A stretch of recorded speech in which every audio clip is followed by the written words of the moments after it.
Hi, my name is Lenka and welcome to my channel Yoga with Jgung. Today we will do a pigeon pose tutorial or how to flip your grip in the one-legged pigeon pose or Ekapada Raja Kapotasana #1. For this tutorial you need a strap or something that you can grab since we are going to warm up. I don't like to do tutorials where you don't have to warm up. I don't want to just show you how to bend into something without actually warming up your muscles properly. So the first part, because it's a full-fledged back bend, you have to stretch your shoulders. So we will do that, also warming them up a little bit before. So what you can do for warming up your shoulders is to do a few chaturanga push-ups. Move your wrists a little bit before you go for that, since the wrist will be bending quite a lot for chaturangas. So just moving the palms in circles, creating fists.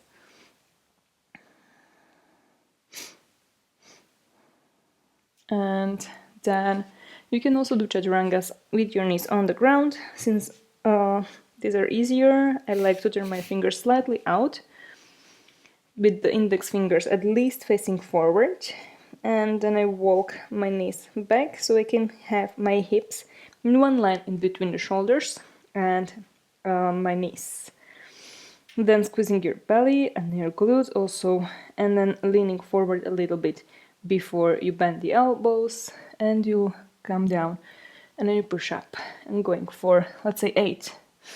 Trying to keep your chin at your throat, creating slight double chin. So that's 4, 5, 7, and 8. It's actually more for the triceps. Move the wrists again a little bit.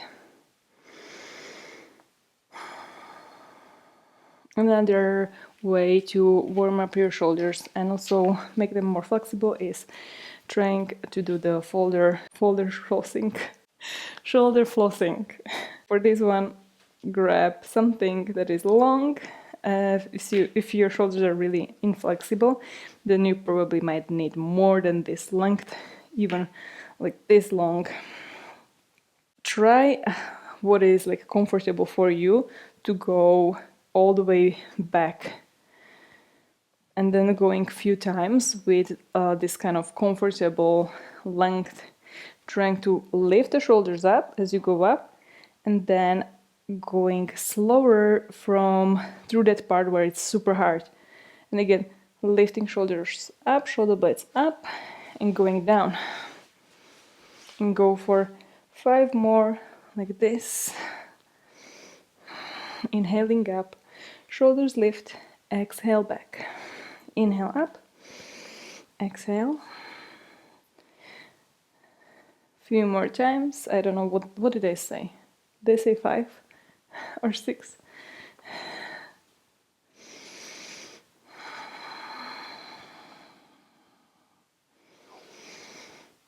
And then once this is easier, you move your palms a little bit closer.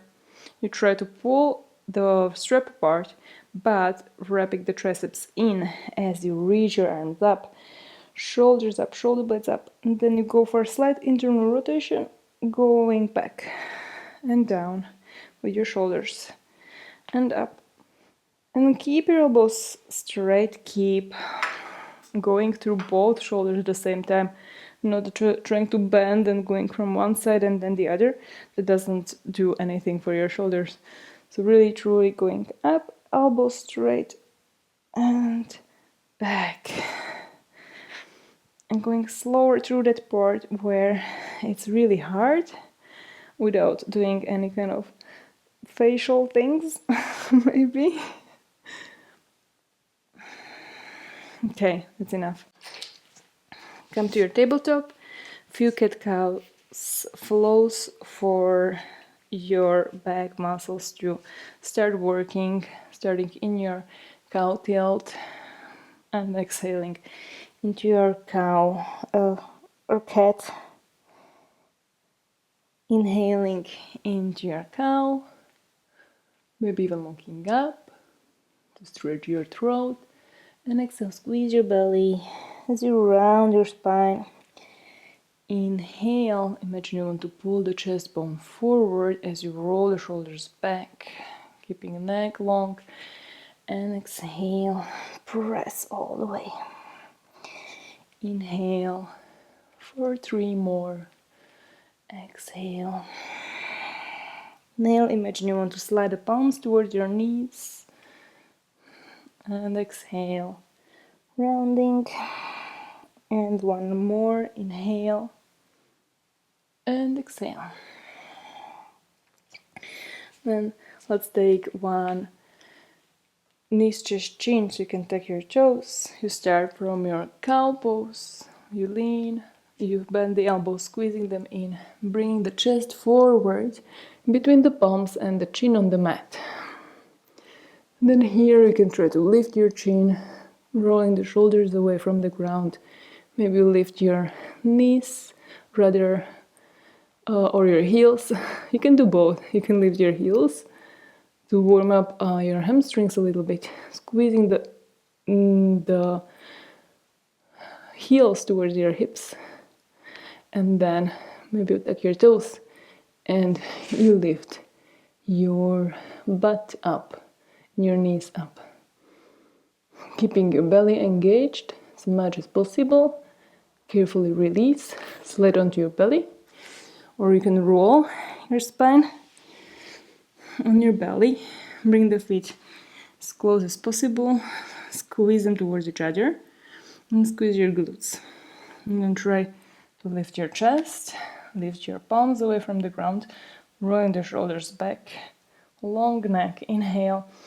Exhale, release. We'll bring the arms beside the body. We will lift 5 times to warm up the upper back. Inhale, lift. Try to pull the chest forward towards the front. And exhale down. For 4, lift. Exhale down. Rolling the shoulders back. Inhale. Exhale. Inhale for 2. Exhale.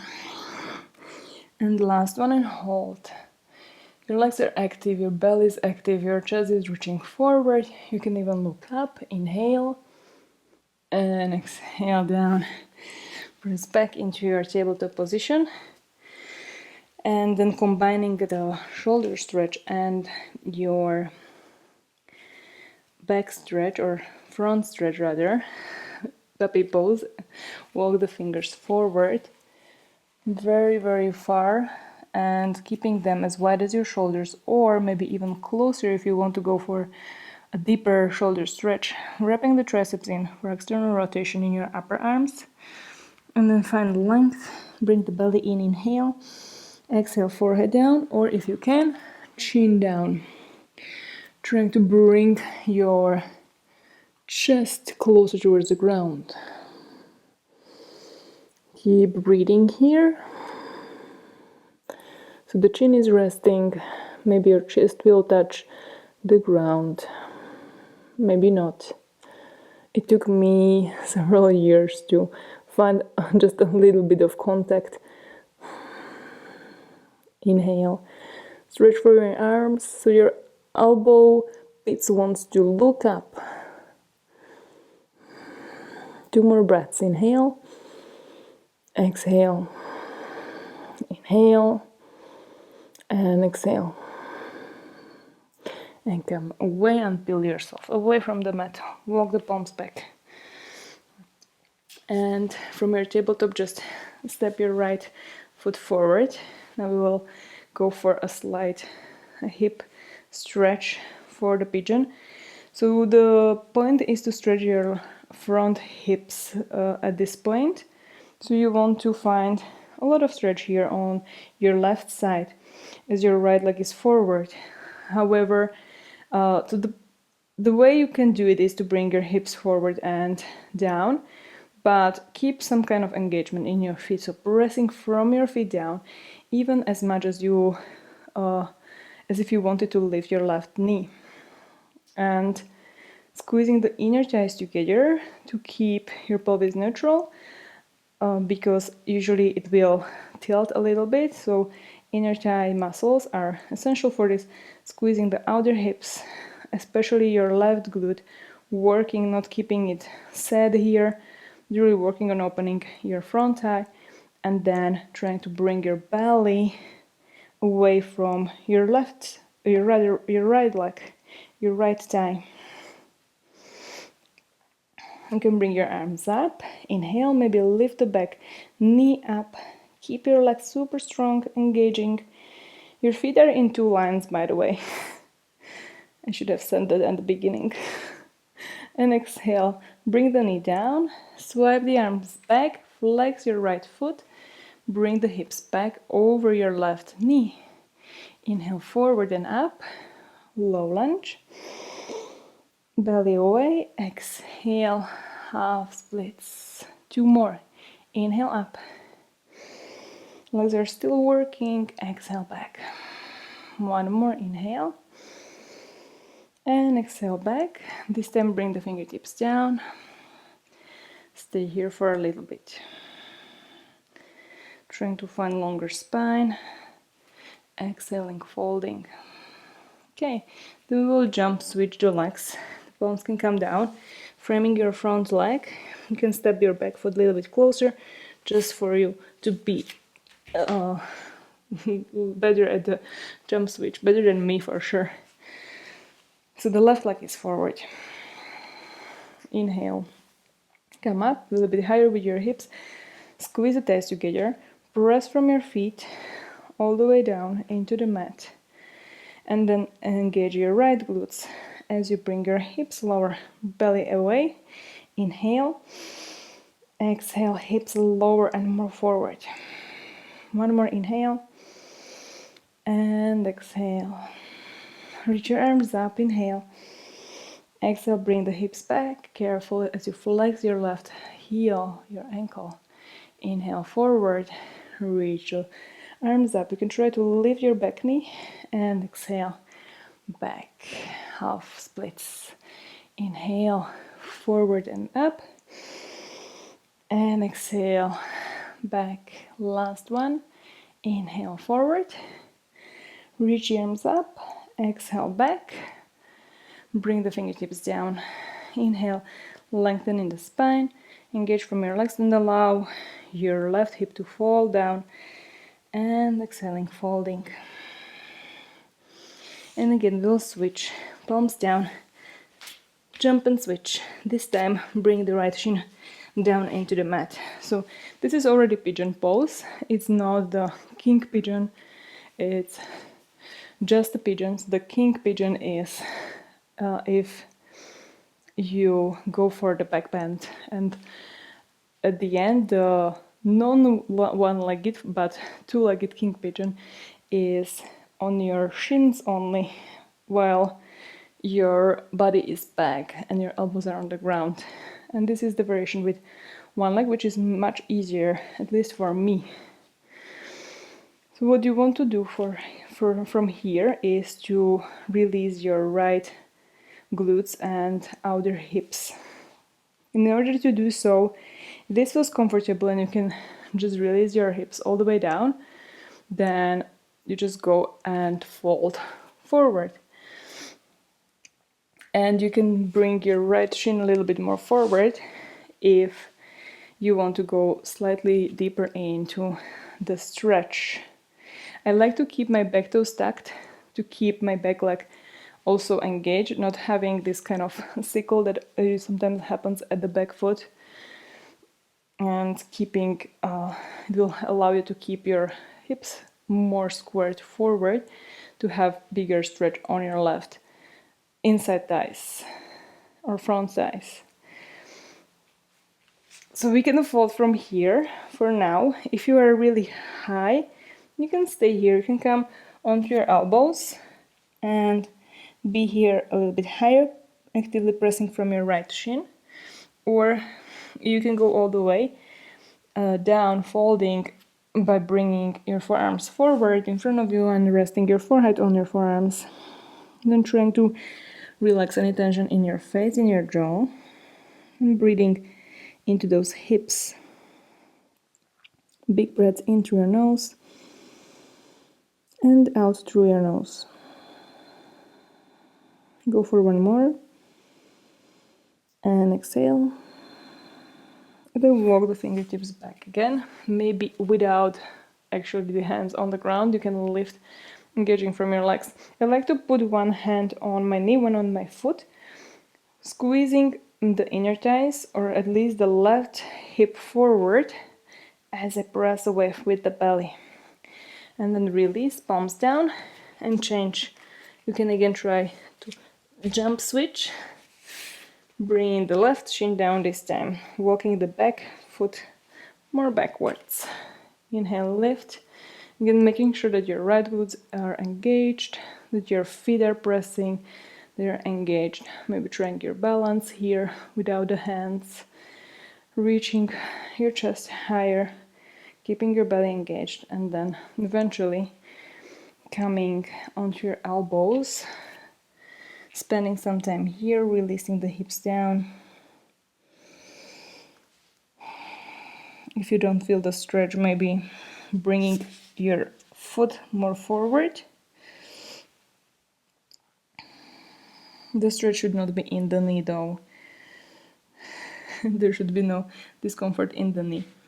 You can totally stay with your knee bent all the way. It's actually more safer for your knee if your knee allows it to be all the way bent, and it might help you to keep your hips a little bit lower, and then it will be easier for you to balance. Maybe the forearms forward, you really relax your forehead down, and keeping relaxed jaw. Inhaling into your hips and exhaling, releasing from the hips. You come back before you fall asleep, lifting either using your hands or maybe without hands. Press away again, try to engage from your legs, and then try to lower your hips, keeping your belly in. Good, we will change. Palms down, jump switch, shin on the ground. So for the flip itself, it's a lot of twisting. So we will just find a little twist and quadricep stretch on our leg where it's required. So come into your pigeon pose. You can come a little bit higher with your hips and just twist towards the leg that is reaching backwards. In this case, it's the left leg in my body. So it's a twist and then leaning back towards the left foot. And then release the hips down. And if you start falling to the right side, it's okay. You can always use a block or something. I like this Mali blocks since they have a nice wedge and that prevents the fall to the side, but it's okay if you fall because you can always come up and pick yourself up. So it's fine to fall. So twist, maybe you fall, it's fine. You bend your back foot and you try to grab it. So for this one, you need those hamstrings a little bit stronger and you need to use your side body a little bit to grab the foot. Wherever you grab it, try to walk your fingers to the inside edge of your foot. Then pick your hips so you bring them again up and facing forward and your chest also forward. You grab the foot and you kick the foot back and you're stretching your left shoulder. Inhale, kick it back and exhale, stay, belly comes in. Inhale, go almost to a back bend and exhaling this time bring the heel towards your hips for a quadricep stretch. Inhale, kick back, exhale, go for two more. Inhale, really big motion, exhale all the way, maybe not falling. Inhale, kick back and exhale. Okay, we'll switch the legs. Maybe jumping The jumping will feel even more weird the more your legs get stretched here. Good, so on the other side, again, coming up, first learning how to twist. Twisting to the right side, trying not to twist the hips, but mostly your upper spine, and then leaning back towards your right leg, and then come back to the center. Okay, if you fall, it's okay. Bend your knee, grab the foot from the inside. Come up again, twist the hips forward, your chest back forward, and then we'll kick back, chest up, stay there. We can always use also some blocks on for the other hand to help you with the balance. Inhale here, chest up. Exhale, heel to your hips. The heel comes a little bit from the outside. Inhale of your hips. Exhale. Inhale for 2. Exhale. Bring the heel in. Inhale for last 1. And exhale. Good. Release. Jump, switch, or just change your legs again. So the actual flipping, if you feel like you're not flexible enough, you can use strap. But what I discourage for you is to have the strap on your foot.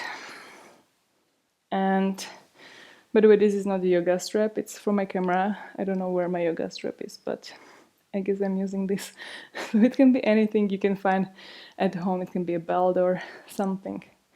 So you can notice my front leg is rather bent now.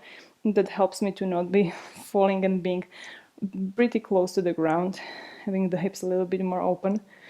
So what I don't like to do is for people to turn forward, grab the strap like this, and then just walk the palms back towards the foot, because it doesn't teach you how to do the actual flipping. It's called flipping for a reason, because it's really hard for the shoulder to move from here all the way up, and you need to keep the strap or the hand as close to the strap as possible in order to actually feel the stretch. If this is too easy for you to flip with the hand being really almost at the foot, if this is really easy for you, then you are ready for the full flipped grip, or at least the full flipping. Okay, let's change the legs again. Try the same on the other side if you like. You can use the strap, you can try how it feels just to walk, and you can also notice if I just walk my hands up or down towards my leg, I'm not going to be as close as possible, or as close as in the other case. And also, yeah, there is no kind of learning curve for me to learn how to flip. So now you twist, you grab the strap very close from below, you bring the elbow in, and then you try to bring the elbow forward and up, and keeping the elbow as close towards your head. So no elbows to the sides, but really keeping it in. Change the legs again. This time, no straps, just the hand, and I will explain the hand position. So you might fall to the side. It's okay at the beginning, but then eventually, once you start flipping, you want to keep and bring the right hip up. So what is required here is a lot of twisting, side bending, and reaching, as we already did. Your hand will go as if you had a platter of some food, and you want to bring it backwards towards your leg. So your knee will bend. You will try to grab the foot from below, from the outside edge, but then you walk the fingers all the way to the inside edge, like this. And this is because this is the best kind of grip and the foot will not slide as much. If it's still sliding as you are trying to go forward, try to use socks that will help you. And notice how I'm using my right hand to balance here. That is helping me to keep and find balance. So bringing the toes all the way towards your shoulder, just to see if you can touch or not. And then you need to start turning the chest forward as your elbow comes up. You need to keep grabbing your toes, and then you twist your chest all the way forward. Your elbow comes close to your head for stability in your shoulder. Maybe you walk your right hand, your right fingers, and find the toes. Maybe you bring your head back, learning how to breathe here. And slowly, one hand removes, you twist, and you carefully remove the other foot. Good. Change your legs. I'm already starting to feel my low back a little bit. So be careful for that. If you feel like you're really bending in your low back, essential thing is to try to open your hips. Maybe staying a little bit higher, using a block, and always trying to engage from your belly to protect your low back. And also going into your upper back a little bit more and deeper, trying to bring the chest higher. So we'll twist to the right side this time. The knee will bend. We'll prepare our hand as a platter, grabbing the foot from below, walking the fingers all the way to the inside from the bottom of the foot. Elbow in, then with twist, maybe we touch the shoulder with your toes and trying to twist the chest forward as we bring the elbow forward and up, closing the elbow in towards the head. Maybe the other hand will find the toes, elbows in. Maybe we'll drop the head back. Don't forget to breathe here. Maybe elbows close together. And carefully lifting the head and slowly releasing the foot. Good. Then from here, come to your tabletop. Bring the knees wider, your toes together. As wide, your knees as wide as you can rest your upper body in between your legs. And then squeeze your belly, inhale. Lengthening your spine, reach from your fingertips. And exhale, squeeze the belly even more. You can bring the forehead on the ground. And taking a few breaths here like this to allow your spine to lengthen.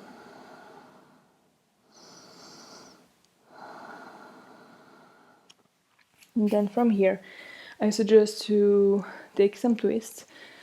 I like the twist on my back, since here on the back, the spine really has time to lengthen. It doesn't have anything crushing on it. There is no weight, so it's free to rest and relax. So you can do a few movements with your knees before you take a twist to each side. And then after that, you might do some core exercises. So you can do a low boat, high boat, or any kind of L-sits, any kind of core that feels good for you to keep your low back safe from all that bending backwards. Thank you for watching. If you like this video, make sure to also click the like button and maybe subscribe to my channel if you like this kind of content, to see my future videos. And if you have any kind of suggestion about what should I do a tutorial about, then you can write it in the comments and I will read them and I will do the tutorial, because I have no idea what the tutorial is about. I don't know what people are really interested in, so I'm always curious about that. Thank you for watching again and see you in the next one. Bye!